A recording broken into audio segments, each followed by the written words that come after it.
Bonsoir. Bonsoir. Bonsoir les internautes et bonsoir qui êtes présents. C'est un privilège d'être en vie, en bonne santé et surtout d'être dans la maison de Dieu. Et aussi un privilège de me tenir devant vous. Je voulais remercier le pasteur Marlène parce que d'habitude on fait cet exercice quand elle n'est pas là et aujourd'hui elle est là, ça va être un peu plus compliqué. Et tourne le dos. C'est un peu, on passe l'examen devant notre enseignant, donc c'est un peu stressant et surtout avec le week-end qu'on a eu, les enseignements, la qualité d'enseignement qu'on a eu de la part du pasteur Germain. Et après, juste après ça, on me met devant. Je dis, je ne sais pas si je suis punie ou bien je n'avais pas bien suivi les cours. Mais Dieu fera grâce et je vais essayer de partager. Je vais partager c'est ce que Dieu m'a mis à cœur. Et je commence par le titre qui m'a été soufflé, donné par le pasteur. C'est compliqué, même moi quand je l'ai lu la première fois, je me suis dit il faut que je cherche la définition. Le français n'est pas facile. Immuabilité de Dieu. Donc pendant tout ce mois-ci, on n'a pas essayé, on a vu plusieurs points pour comprendre qui est Dieu. Et là, c'est juste la suite, on va dire, logique de tout ce que nous avons appris. Nous avons appris que Dieu est omnipotent, il est omniscient. Et là, aujourd'hui, on va voir l'immuabilité de Dieu. Donc, j'ai cherché la définition pour que moi-même je comprenne. On connaît tous, en fait, on a déjà tous entendu, mais c'est juste le mot. On n'a peut-être pas l'habitude, on ne l'utilise pas, ça ne fait pas partie de notre langage courant. Personnellement, ça ne fait pas partie de mon langage courant. Et la définition que j'ai trouvée dans le dictionnaire, c'est que l'immuabilité, c'est un caractère de ce qui est immuable. Et immuable, c'est ce qui ne change pas. Donc ça, nous, on le savait tous, que Dieu ne change pas. Donc, en fait, l'immuabilité, ça veut juste dire que il n'y a pas de changement. Et on va commencer par essayer de retrouver dans la Bible. Donc, le premier verset que je vous propose, c'est dans Malachie 3:6. Nous allons lire pour voir que la Bible le dit clairement. Donc, je vais lire dans Malachie 3:6. Car je suis l'Éternel, je ne change pas. Et vous, enfants de Jacob, vous n'avez pas été consumés. Donc là, dans ce verset, nous voyons très clairement, dans Malachie 3:6, que Dieu ne change pas. Il dit, je suis l'Éternel et je ne change pas.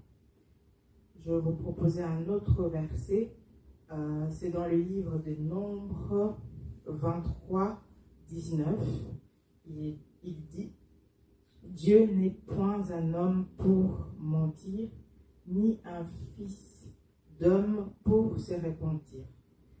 Ce qu'il a dit, ne le fera-t-il pas?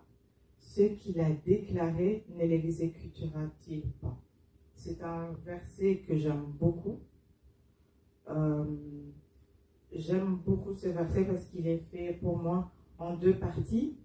La première partie, la Bible nous donne des informations claires, informations sur le caractère de Dieu, sur qui est Dieu. Et la première partie, on voit clairement, la première information qu'on a, Dieu ne ment pas. C'est clair, Dieu ne ment pas. J'ai cherché aussi la définition de mentir. pour qu'on puisse bien comprendre. Le dictionnaire dit faire un mensonge, affirmer ce qui est faux ou nier ce qu'on sait être vrai. Donc ça veut dire un mensonge. On sait tous c'est quoi dire un mensonge. Donc dire un mensonge, c'est affirmer, c'est ce qui est faux. Dire oui. Quel est le mensonge? Je sais pas, manger de bonbons. Là, c'est la mamie qui parle. C'est le mensonge, c'est on va partager ou j'ai pas mangé de bonbons. Hein? Mamie, elle a l'habitude de ça. Et après, en fait, non, on va voir, il manque la moitié du pot de bonbons. Il manque la moitié du pot de bonbons. Donc, c'est ça, un mensonge. Et affirmer, c'est ce qui est faux. Non, mais c'est vraiment vrai. Ou bien nier la vérité. On pose la question, as-tu mangé les bonbons? Et je nie la vérité en disant, non. Alors qu'on sait que c'est vrai. Et puis, l'autre partie de la définition de mensonge, c'est taire, c'est qui devrait être dit. Donc, disons, on sait qui a mangé les bonbons et on dit, mais qui a mangé les bonbons? On soupçonne peut-être la personne et on le sait, mais on se tait, on dit, on ne va pas dire. Ça aussi, ça fait partie d'un mensonge. Et ici, on voit clairement que Dieu ne ment pas. Ça nous arrive, nous tous, de mentir ou de ne pas, ou de taire ce qui est vrai par peur de représailles, en se disant au travail, si j'ai dit la vérité, les collègues ne voudront plus trop me parler, je vais être pointé du doigt, on va me mettre à l'écart, alors je préfère me taire, ne rien dire. Et parfois, le fait de ne rien dire, c'est quelqu'un d'autre qui subit le préjudice, mais on se dit, pour mon avantage, je ne vais pas le dire, ou bien pour que je sois acceptée dans le groupe, je vais affirmer que telle personne a fait telle chose, alors que je sais sciemment que ce n'est pas vrai, mais je le fais quand même juste pour bien me sentir ou bien pour être intégré dans le groupe. Je sais que c'est mal, mais je le fais quand même parce que c'est dans mon avantage. Et nous savons tous, dans la Bible, il est écrit que c'est le diable qui est le père du mensonge. Et ça veut dire que quand nous mentons, notre identité d'enfant de Dieu tombe, n'existe plus parce que si tu mens, tu es l'enfant du père du mensonge. Ça veut dire que tu n'es plus l'enfant de celui qui ne ment pas, donc on n'est plus enfant de Dieu, on devient enfant du diable parce qu'on ment. Donc c'est vraiment un travail que nous devons faire. J'ai dit nous parce que je m'inclus dans ces affirmations, que nous devons faire tous ensemble, de vraiment faire attention. Parfois on se dit, oui, c'est un petit mensonge. Je sais qu'à l'école, j'ai toujours appris qu'il n'y avait pas de petits ni de grands mensonges. Un mensonge reste un mensonge. Un petit mensonge peut faire effet de boule-neige. Sur une montagne, une petite boule, un petit mensonge devient grand et ça peut faire des énormes catastrophes. C'est par exemple, il y a un ami qui te dit, écoute, on se voit, mais tu vas dire, je vais mentir, juste pour ne pas y aller ou bien quoi. Juste peut-être le fait de lui dire, écoute, je pourrais pas parce que je suis fatiguée, j'ai pas envie, ou bien, désolé, je fais quelque chose d'autre, on m'a proposé quelque chose d'autre de faire. On m'a proposé de faire une autre activité et je vais plutôt faire ça, donc malheureusement on ne pourra plus se voir. C'est vrai que ça fait mal de dire ça à la personne, on se dit ouais, j'ai pas envie de décevoir en disant ça parce que alors je vais dire non, je ne me sens pas bien, je reste à la maison. Et on sort, cet ami qu'on a dit qu'on ne peut pas parce qu'on ne se sent pas bien, dit ok d'accord, alors moi aussi je vais faire une autre activité. Et en allant, il tombe aussi par hasard sur la même activité que vous avez décidé de faire et vous vous croisez à cet endroit-là. Comment vous vous imaginez que cette personne va vivre ça? Va vivre le mensonge, c'est très douloureux.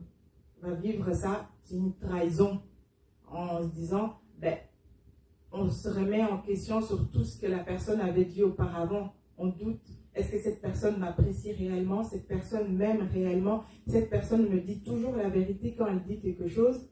Et on voit que le mensonge détruit réellement. Le monde dit très bien aussi, ça c'est, on peut retrouver ça dans les citations et autres, une vérité fait mal, mais un mensonge détruit. La trahison détruit. L'effet de mentir quelqu'un, le fait de dire la vérité, dire que je ne peux pas, ça va faire peut-être mal en disant « Ah, mince ». Mais le fait de se sentir trahi, de mentir à quelqu'un, ça peut détruire la personne. La personne peut perdre confiance, déjà perdre la confiance en vous. C'est par exemple aujourd'hui, je viens, je dis « Sœur Karine, comment tu me trouves ?» Et tu me dis « Oh, t'es trop belle !» T'es trop belle, vraiment tout va bien, alors que peut-être je me suis mal coiffée et j'ai des cheveux un peu crépus derrière et il me dit ouais, sœur Karine a dit ça, je suis trop contente. Et après j'arrive quelque part et que je me regarde dans le miroir, je vois que ça va pas, je vais me dire mais pourquoi, je vais commencer à me poser des questions, je me dis mais pourquoi elle m'a dit ça, pourquoi elle m'a pas juste dit que voilà, peigne-toi bien les cheveux, arrange ça, arrange ton vêtement, ça va pas, ou pourquoi elle m'a pas dit ça? Donc je me poserai toutes ces questions. Je veux dire, elle m'aime pas. Elle a fait ça pour que je puisse me ridiculiser. Et puis, parfois même, je vais aller plus loin. Je vais penser, sœur Karine parle avec telle personne. Ça veut dire qu'elles ont décidé à deux, alors que c'était juste, on va dire, par gentillesse, ou ne pas que je me sente mal, mais vaut mieux dire les choses. On ne dit pas d'être méchant en disant, on ne va pas dire, ouais Elsa, franchement tu ressembles à rien là. Dire la chose, mais savoir comment dire, mais surtout dire la vérité. Ça ne sert à rien de mentir parce que le mensonge peut vraiment détruire. Le deuxième point qu'on voit dans ce verset de Nombre 23, 19, c'est que Dieu ne se répand pas. Donc, définition aussi de repentir, c'est vivre gré d'une faute accompagnée d'un désir de réparation. On sait que Dieu ne se répand pas c'est ce qu'il dit. Dieu, quand il dit une parole, il est derrière pour l'exécuter. Donc, il ne revient pas en arrière. Dieu n'est pas un Dieu qui nous dit aujourd'hui, écoute, je vais te faire plaisir je prends toujours les... Ça, Karine, c'est rien à voir avec toi. Je dis parce que c'était juste devant moi. Donc, elle me dit, pour ton anniversaire, c'est bientôt mon anniversaire, pour ton anniversaire, on va faire un gros barbecue. Parce qu'il fera beau, je suis motivée, voilà, ça tombe un week-end, on sera tous libres, on fera quelque chose vraiment de chouette. Voilà. Ne t'inquiète de rien, ne pense à rien. La seule chose, c'est que tu dois être là à 14h. Donc moi, je me dis, chouette, je vais être là à 14h parce que Sœur Karine va tout organiser et je sais comment elle organise les choses. C'est toujours des trucs de malade, c'est fou. Elle va faire quelque chose vraiment de bien. Elle va inviter toute l'église, on va être là ensemble, on va bien s'amuser. Je me dis ça et après, 2 jours avant, je lui dis, ok, tu m'as dit à 14h, mais à quelle adresse? Et puis elle dit, non, j'ai changé d'avis. Je me réponds et c'est ce que j'ai dit. Je ne veux plus faire ça. Pourquoi? Parce que pas vraiment de raison ou voilà, je ne vais pas le faire. Donc Dieu n'est pas comme ça. Parfois, souvent, on a l'impression, quand on voit quelque chose tarder. Parce que nous, comme êtres humains, on aime bien avoir des délais. Par exemple, là, je sais si on me dit, on fera quelque chose pour ton anniversaire, je connais la date de mon anniversaire. Je sais c'est quelle date, et si par exemple ça ne tombe pas le week-end, je sais qu'on le fera d'office le week-end qui suit mon anniversaire. Donc, on a une périodicité dans notre tête et on dit que voilà, ça se passe à tel moment. Dieu nous promet des choses, mais on ne connaît pas le temps de Dieu. Et parfois, on se dit, ben, ça dure, j'ai prié pour que Dieu puisse me donner quelque chose pour mon anniversaire, mais mon anniversaire approche. Oui, on est le jour de l'anniversaire, peut-être Dieu va le faire le week-end qui suit, et non, ça n'arrive pas. Mais ça ne veut pas dire que Dieu a changé d'avis sur ce qu'il nous a promis. Dieu ne change pas d'avis, il ne se repent pas. Il ne regrette pas de nous avoir, il n'a pas de vif regret de nous avoir promis quelque chose en disant j'avais promis, mais il faut que j'essaie de réparer ça vite fait parce que comme j'avais promis et que je n'ai pas fait ça le jour de son anniversaire ni le week-end d'après, il faut que j'essaie de rattraper. Donc je me repens un peu. Je ferai ça à la fin du mois. Ça, c'est sûr qu'à la fin du mois, je ferai ça. Comme ça, je vais essayer de réparer. C'est ce que j'avais promis, que j'avais changé d'avis. Donc, il ne revient pas sur sa parole où il va dire oui, je vais plus le faire parce que non, je vais plus le faire. Dieu ne revient pas sur sa parole. Donc, sur ces deux points, nous pouvons être sûrs. Dieu ne ment pas. Donc, quand il dit quelque chose, il le fait. Il ne dit pas pour nous faire plaisir. Il ne dit pas pour que nous nous sentons importants. Dieu dit la vérité. C'est ça, en fait, quand Dieu ne ment pas. Dieu dit la vérité. C'est ce qu'il dit, il accomplit. Et Dieu ne revient pas sur sa parole. Quand il dit qu'il fera quelque chose, il finira par le faire. Je vais donner un petit témoignage de ma part. Le 20 juin 2021, je l'avais écrit, j'ai prié. J'ai prié parce que voilà, il y avait des choses qui n'allaient pas. Et j'avais fait tout mon possible. J'avais fait, c'est ce qu'on m'a toujours appris, quand quelque chose ne va pas, tu fais un plan et tu essaies de l'exécuter, ça va aller, tu vas réussir, et puis voilà. J'ai fait selon ma manière, ça ne marchait pas.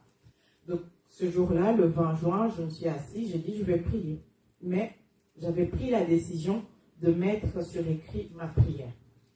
Et j'avais été, j'ai noté, j'ai dit, voilà, Seigneur, il y a ça qui ne vont pas. Voilà quels sont les objectifs que j'aimerais atteindre. Et j'ai dit, je ne sais pas comment je vais l'atteindre, parce que ma situation, je sais que ça ne permet pas. Ça ne permet pas, mais voilà. J'écris et puis je mets tout ça par écrit et je ferme. Et après ça, les choses se sont encore empirées et tout vraiment me faisait croire. Et je me suis dit non, je ne vais pas y arriver. Avant encore, j'étais comme ça. Déjà, ça n'allait pas. Et maintenant que c'est vraiment catastrophique et que j'ai vraiment plus le temps et que j'ai pas mal de choses, je dis non, ça ne va pas le faire. Je ne vais pas réussir.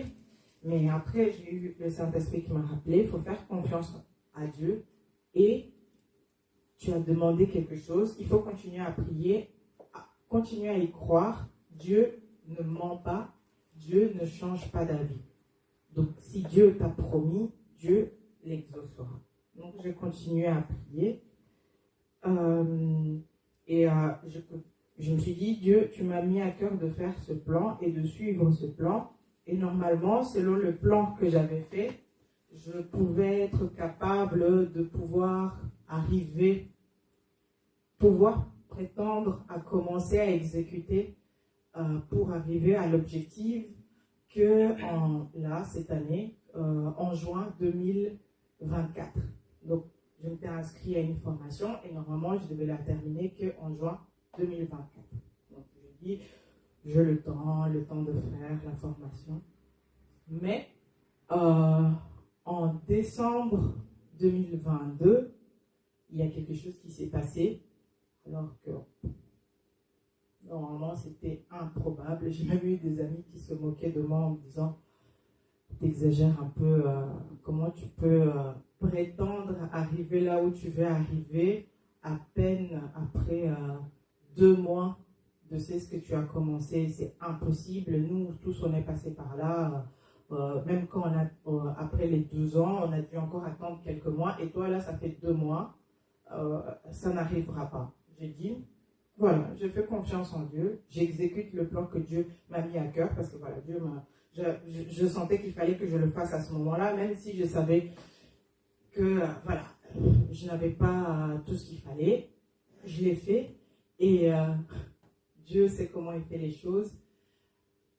Un jour après, je reçois un coup de fil, on me dit viens, j'y vais. Et puis on me dit oui, mais il faut d'abord qu'on discute. Et si ça va, on vous rappellera. Ok, je quitte. 1 heure après, je reçois un email qui me dit on est fort intéressé. Et après, on me rappelle encore en me disant ok, c'est bon. Et le projet que moi j'avais mis en place, c'était que je puisse commencer à essayer de exécuter pour arriver à mon objectif juin 2024. Mais j'ai eu, c'est ce que Dieu avait promis en mars 2023. Donc, je pourrais dire plus d'1 an avant mon fin de projet. Donc, Dieu ne ment pas, il ne se répand pas et nous devons vraiment lui faire confiance. Donc, dans ce verset, la première partie, on nous dit que Dieu ne ment pas, Dieu ne se répandit pas. Et la deuxième partie, on nous interroge sur est-ce que Dieu ne fera-t-il pas ce qu'il nous a promis?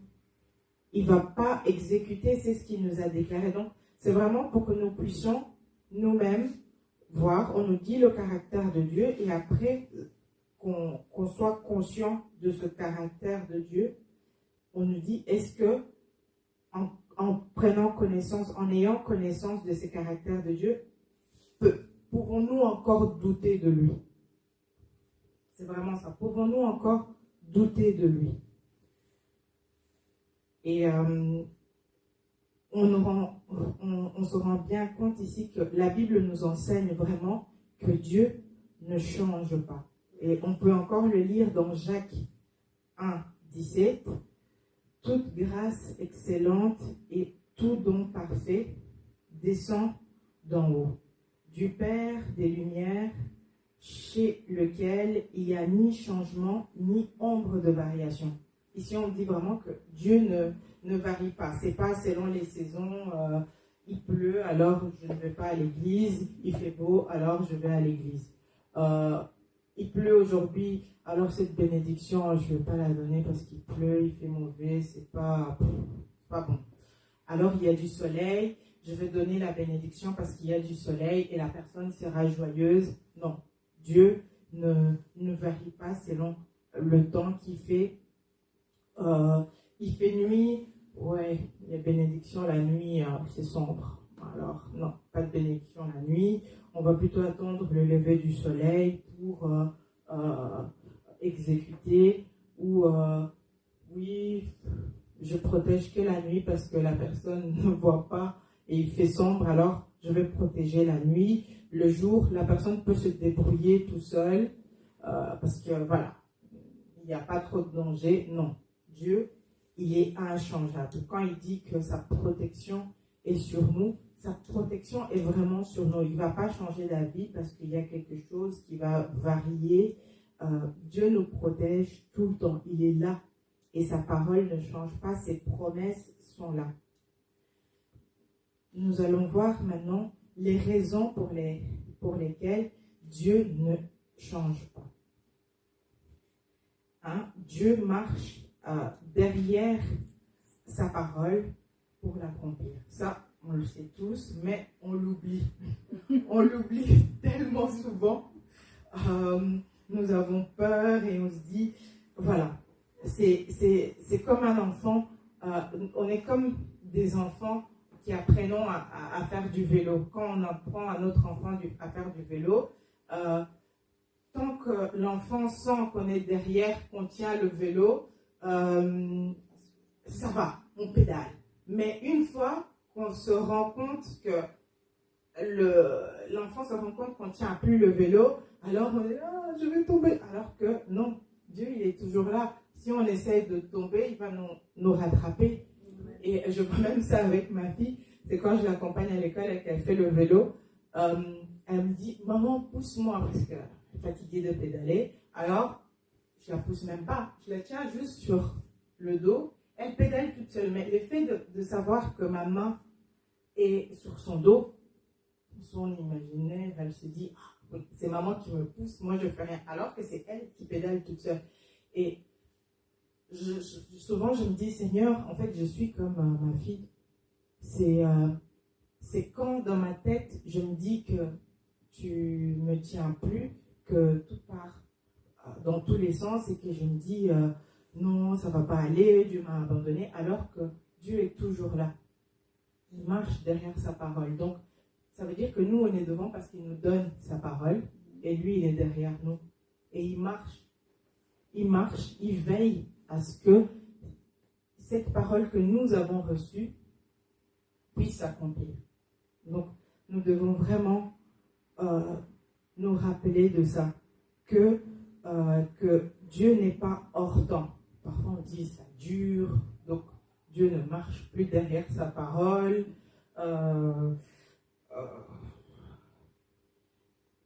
Que ça, voilà, il avait bien commencé, mais il a mal fini parce que, voilà, ça fait 5 ans, donc Dieu ne marche plus derrière sa parole. Non, Dieu est vraiment là, il marche derrière sa parole pour que ça puisse s'accomplir. Et il reste là jusqu'à ce que ça s'accomplisse. Et nous devons vraiment nous accrocher à cette parole et dire que oui, Dieu, tu marches derrière ta parole, je te fais confiance. C'est peut-être compliqué, je ne vois pas la fin, mais je sais que tu seras là jusqu'à la fin. Là, je suis au milieu, c'est compliqué, mais je suis sûre qu'on ira jusqu'à la fin. Nous devons vraiment nous accrocher à ça, parce que quand on lâche ça, on se dit, je vais essayer par mes propres moyens, parce que Dieu ne marche plus derrière sa parole, alors moi-même, je vais essayer de regarder gauche-droite, qu'est-ce que je peux faire pour que ça puisse marcher. Deuxièmement, Dieu ne fait pas d'erreur. Dieu est parfait. Dieu sait quand il dit quelque chose, il sait pourquoi il le dit, il sait comment il va l'accomplir, et Dieu ne fait pas d'erreur. Dieu ne fait pas d'erreur comme nous faisons. On se dit, oui, tel ami, oui, je l'aimais beaucoup, je le considérais comme mon frère, mais je me suis trompée. Non, j'ai fait l'erreur, ou mes choix d'études, voilà, je croyais vraiment que j'aimais bien cette formation, mais j'ai fait une erreur d'estimation, d'appréciation. C'est trop difficile pour moi. Alors, je vais me réorienter en autre chose parce que voilà, j'ai fait l'erreur dans mon choix. Dieu ne fait pas d'erreur. C'est ce qu'il dit, c'est parce qu'il sait. Il sait, je sais, c'est ce que j'ai promis, j'ai pas fait d'erreur et ça va s'accomplir. Et même parfois dans notre parcours, on se dit, voilà, moi j'ai un plan, c'est comme ça. Je vais faire A, B, C, et puis D, c'est fini. Et on fait A, et après le B ne marche pas. On se dit, oulala, je devais faire B. Dieu m'a dit que je dois arriver au C, mais je dois absolument faire le B avant d'aller au C, parce que le point final, c'est le D. Donc, commence par A, je dois faire B, C et D. On fait le A, on reste dans le A, et nous, on commence à se dire, oui, Dieu s'est trompé en fait, je ne dois pas arriver au D, mais je dois juste rester au A parce que vu que j'arrive pas à sauter au B, c'est pas bon. C'est pas bon. Voilà. Mais alors que Dieu voulait juste que nous fassions un A, D. Pas besoin de passer par le B et le C. Mais nous, dans notre logique humaine, on va se dire que non, Dieu s'est trompé parce que la logique dit qu'avant d'arriver au D, il faut faire d'abord le B et le C. Et souvent, c'est comme ça qu'on fait, on se compare aux autres, on se dit, voilà, dans la logique des choses, il faut que je fasse des études. Normalement, tout le monde termine vers 20, 21, 22, donc oui, non, ça va pas aller. Ça va pas aller. Alors que Dieu a un plan, peu importe le chemin. Je n'ai pas dit qu'il ne faut pas prendre ses études au sérieux. Il faut prendre tout ce qu'on fait au sérieux, mais parfois, voilà, ce n'est pas notre chemin. Et par exemple, moi je me suis dit, je termine les secondaires, je ne fais pas d'année sabbatique parce que je me connais, je vais rester à année sabbatique. Et je vais faire des études d'architecture. Je dis, moi, j'aime bien dessiner, je me vois bien, je vais faire des études d'architecture. Et finalement, je ne fais pas architecture, je fais architecture d'intérieur. Ça va. Je ne suis pas loin, je reste toujours dans la même fibre. Et je me dis, voilà, je vais faire 5 ans d'études. Une fois que je termine, je vais travailler dans un grand bureau d'architecture. Voilà. Et après, je vais être super connue. Je vais peut-être faire ceci, je vais faire cela. Il faut que... Voilà. J'avais plein de rêves en me disant, voilà, c'est fait. Déjà, pas architecture d'intérieur. Et après, je termine les études. Pas de boulot. Pas de boulot. Finalement, je travaille, mon premier job, je travaille dans un bureau d'architecture où j'ai souffert, super mal payé, parce qu'on se dit qu'en tant qu'architecture, on va être super bien payé et bien gagner sa vie. Super mal payé, je dis, Seigneur, j'ai fait 5 ans, et pas très bien payé. Ok, ça va, je continue. Je sors de là, je travaille dans un bureau d'études en tant que dessinatrice. Wow. Je descends au lieu de monter. Il n'y a pas d'évolution. Je suis dessinatrice, quoi. Je dis, après 5 ans, normalement, dessinateur, c'est une formation de 6 mois. Et moi, j'ai fait 5 ans et je suis dessinatrice. Je dis, Seigneur, c'est pas possible. Mais Dieu avait un plan. Il savait que j'avais besoin d'apprendre. Il savait que si tout de suite il m'amenait dans ce grand cabinet que je rêvais, j'allais tellement être orgueilleuse que ici même, limite, j'allais même pas saluer certaines personnes parce que moi, mais Dieu, tu m'aimes vraiment pas. Et ça, c'est ça que je dis, Dieu est merveilleux parce que Dieu fait vraiment des choses très bien, il sait, donc il ne fait pas des erreurs. Parfois, on passe par des situations parce que Dieu dit, c'est pas le moment, il faut que tu apprennes à parler, il faut que tu apprennes à travailler avec des gens qui font ce métier-là parce que tu auras besoin de leur aide pour pouvoir faire telle chose. Parce que si tu ne sais pas comment eux ils font ça, tu n'arriveras pas au point où je vais t'amener. Donc, c'est vraiment pour dire, il faut que nous fassions confiance à Dieu et savoir qu'il ne se trompe pas. L'autre point, c'est, nous avons vu ça pendant ce mois, que Dieu est omnipotent. Donc, il peut tout.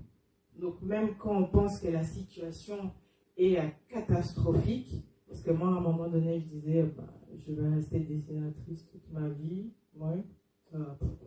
Sur mon CV, si je donne à quelqu'un, on va dire, oui, tu as fait des études, mais 0 expérience pendant 5 ans. Pendant 5 ans, tu as juste été dessinatrice. Comment je vais faire pour intégrer ce grand cabinet que j'ai toujours rêvé? Donc, mais une chose, c'est que Dieu, il peut tout. Même quand on n'a pas la qualification qu'on pensait, Dieu peut tout. Donc, s'il veut t'amener dans ce grand cabinet, il t'amènera dans ce grand cabinet. Amen. S'il veut que tu puisses développer une nouvelle technologie ou bien la création d'une grande entreprise, même si tu penses que je ne suis pas capable, Dieu peut, parce que Dieu peut tout. Amen. Rien n'est trop difficile pour lui. Amen. Dieu peut tout. Et puis l'autre point que nous avons aussi vu, c'est que Dieu est omniscient. Donc Dieu sait tout. Donc quelqu'un qui sait tout, comment il peut se tromper? Impossible. Impossible de se tromper.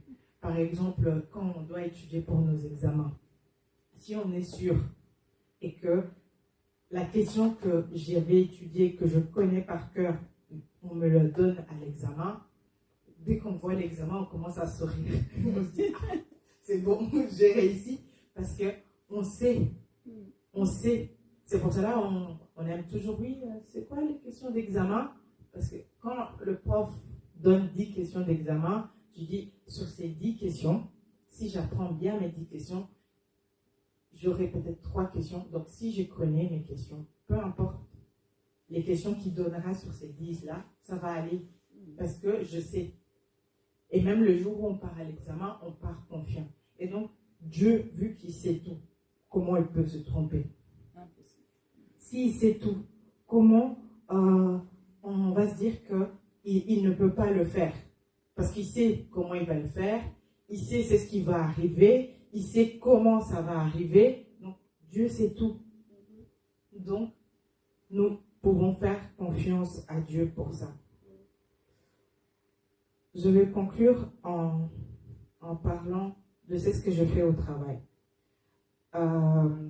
Au travail, je fais souvent ce qu'on appelle des analyses de risques. Donc, les analyses de risques, on applique, on fait une étude de savoir s'il y a un risque de faire telle chose ou telle chose. Donc, on étudie, on se dit, il y a des risques pour telle chose, alors on va faire ça autrement pour qu'il ne puisse pas avoir de risques. Mais quand, malgré cette étude que nous avons faite, il y a un accident, on fait ce qu'on appelle analyse d'accident, et donc on applique ce qu'on appelle les 5 pourquoi. On se pose 5 pourquoi et on commence par le problème que nous avons eu. On se pose pourquoi c'est arrivé, de quelle façon, pourquoi cette personne n'a pas exécuté son travail correctement. On se pose de pourquoi. Et après, on essaye de trouver la cause et puis changer pour essayer, en fait, d'améliorer c'est ce qui est arrivé. Et souvent, c'est ce que nous faisons avec Dieu. Quand il y a quelque chose qui nous arrive, on est tellement triste, abattu, et qu'on se pose la question, pourquoi telle chose? Pourquoi Dieu? Dieu, pourquoi tu as fait ceci? Pourquoi? Alors que nous venons de voir que Dieu sait tout. Amen. Donc, s'il a fait, on n'a plus à lui poser la question pourquoi. Il sait pourquoi il a fait telle chose. Il sait que je fais ça parce que j'ai une suite logique pour arriver à la promesse que j'ai donnée. Donc, nous, on passe notre temps à savoir du pourquoi, du comment. Dieu a interrogé Dieu et on arrive même à dire non, Seigneur, je ne crois pas en ta parole, tu as menti. Et vraiment, c'est ce que je veux que nous puissions tous faire ensemble, c'est que nous devons apprendre à comment parler à Dieu. Que nous apprenons à dire, Seigneur, je suis fatigué. C'est difficile par le chemin que tu me fais passer. Je ne comprends pas, c'est trop difficile. Je ne sais pas quoi faire. Donne-moi la paix. Donne-moi la capacité de supporter. Donne-moi la force de continuer, d'avancer et que nous puissions arrêter de remettre en question c'est ce que Dieu fait dans nos vies. Dans Jérémie 29:11, la Bible dit « Car je connais les projets que j'ai formés sur vous, dit l'Éternel, projets de paix et non de malheur, afin de vous donner un avenir et de l'expérience. » Donc, Dieu, il a des projets de bonheur, pas de malheur. Il veut vraiment que nous puissions être tranquilles, de continuer à avoir de l'espérance à lui, car il va accomplir ce qu'il a promis. Mais pour que nous arrivons, on a bien vu au départ, c'est que le caractère de Dieu, c'est qu'il est inchangeable. Donc nous devons aussi, en tant qu'enfants de Dieu, essayer de ressembler au plus à notre Père. Donc que nous puissions aussi adopter ce caractère d'immuabilité. Et nous avons vu avec Papa Alain comment faire pour arriver à avoir un caractère. Donc la première chose à faire, c'est changer nos pensées. Une fois qu'on a changé nos pensées, ça va nous aider à changer nos actions, nos actes, comment nous faisons les choses. Après ça, nos habitudes changeront. Et après ce processus-là, on aura notre caractère qui sera changé.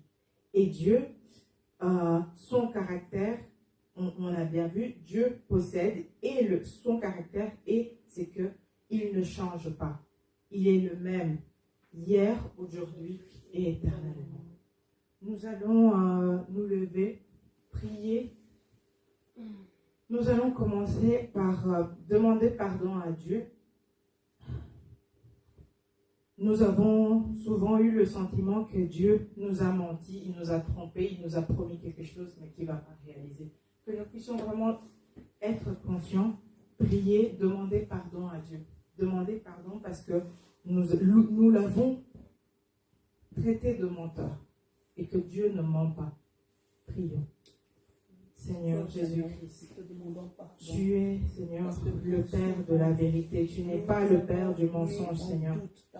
Dans les difficultés, nous n'avons pas cru en toi. Nous avons douté, nous avons dit, Seigneur, tu nous as menti, Seigneur.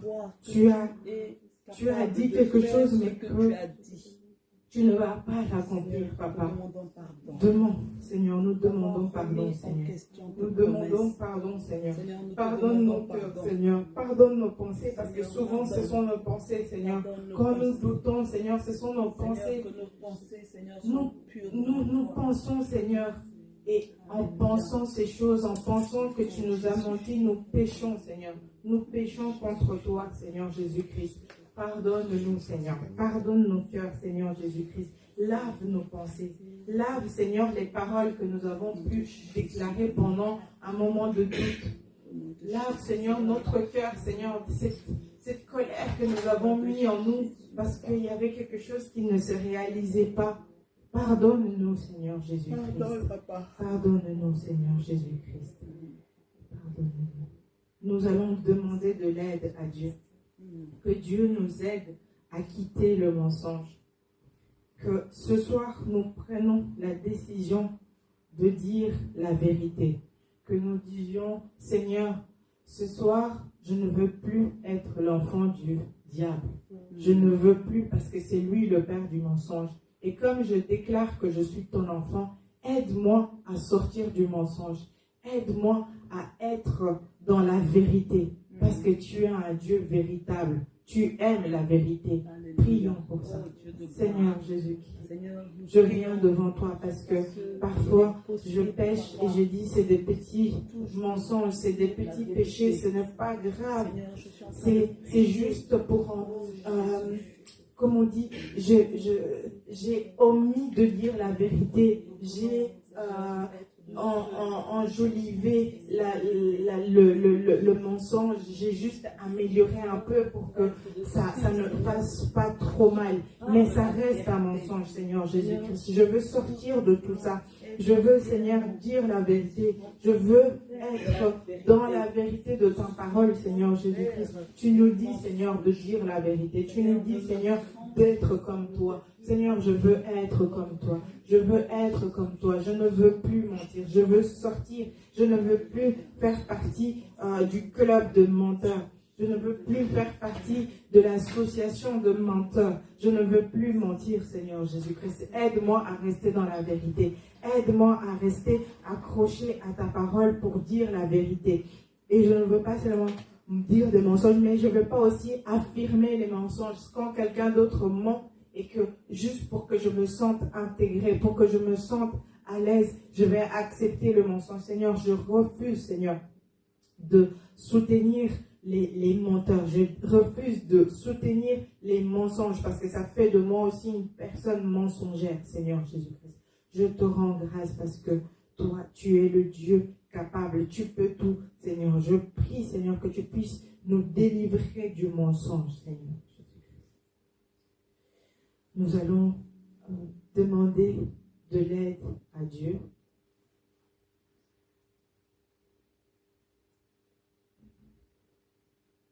Parce que souvent, je crois que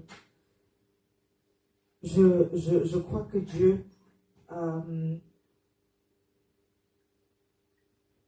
je crois que Dieu n'est plus à mes côtés et que je ressens en moi que quand rien ne va, je dis, Dieu, tu m'as abandonné. Tu m'as abandonné. Tu as changé d'avis sur ce que tu as dit.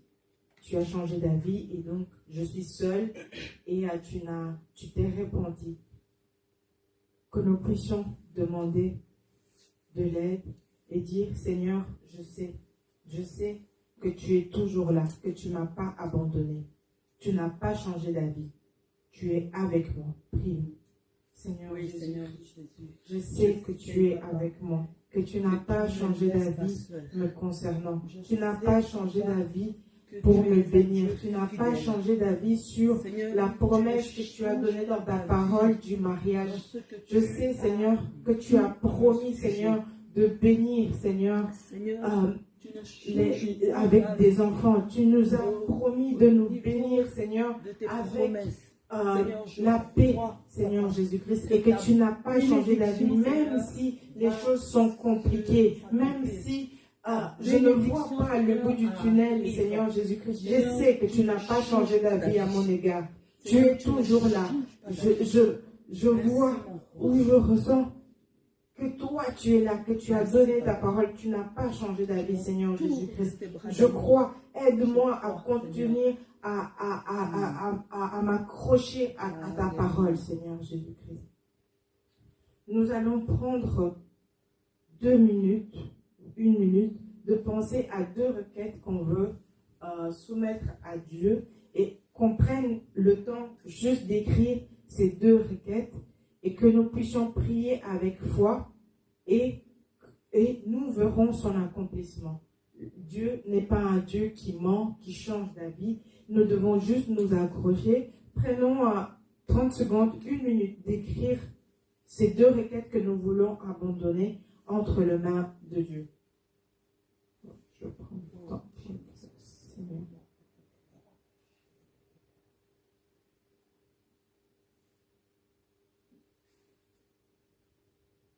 Prions pour ces 2 requêtes que nous avons faites à Dieu et nous continuerons à prier. On marque la date d'aujourd'hui et peut-être pour certains ça sera demain, pour d'autres dans 2 ans, 3 ans, mais on s'accroche à sa parole. Seigneur Jésus-Christ, toi tu as dit dans ta parole de te faire confiance et nous te faisons confiance. Nous te soumettons ces 2 requêtes entre tes saintes mains. Nous savons que tu marcheras derrière ta parole pour les accomplir. C'est la seule chose, nous ne savons pas quand, le temps que tu prendras pour l'exécuter. Mais Seigneur, toi tu dis que quand nous nous accrochons à ta parole, Seigneur, tu es là avec nous. Tu accomplis ta parole, tu vas marcher derrière nous. Au nom de Jésus-Christ. Nous allons prier que le Saint-Esprit puisse apaiser nos cœurs. Que Dieu ne fait pas d'erreur. Et qu'il y a peut-être des choses que nous attendons depuis longtemps qui vont se réaliser. Et tout ce que Dieu fait est parfait. Prions. Seigneur Jésus, je viens devant toi, Seigneur. Je viens demander la paix que le Saint-Esprit que tu nous as envoyé puisse nous donner, Seigneur. Que tu nous donnes la paix du cœur, que nous puissions être patients, que nous puissions attendre avec patience la venue, Seigneur, de la promesse que tu as pour nous. Seigneur, que tu nous donnes la paix parce que tout ce que tu fais est parfait. Tout ce que tu fais est bon. Tu as des plans merveilleux pour notre vie. Tu as des plans merveilleux pour notre... tout ce que nous faisons, tout ce que tu as planifié pour nous, Seigneur. Tu es le Dieu omnipotent. Tu es le Dieu omniscient. Tu peux tout, tu connais tout. Oui. Donc tu connais nos cœurs. Prions parce que Dieu connaît notre cœur. Alléluia. Prions parce que Dieu sait là où nous avons mal. Parce que Dieu sait ce que nous avons en nous et c'est ce qu'il a mis en nous. Prions pour nos cœurs. Alléluia. Seigneur Jésus-Christ, merci, tu peux tout. Seigneur. Tu connais, Ta Seigneur, les plaisir au désirs de nos cœurs, Merci, Seigneur. Seigneur, Tu de connais, remplir Seigneur, nos c'est ce cœurs de que paix. nous avons. Tu sais comment nous parler, Seigneur Jésus-Christ. Que tu puisses intervenir, Seigneur. Sois le Dieu Oh, omnipotent, Jesus. le Dieu omniscient, Seigneur Jésus-Christ. Merci, Papa. Pour terminer, nous allons dire merci à Dieu pour tous les projets de paix qu'il a formés pour nous.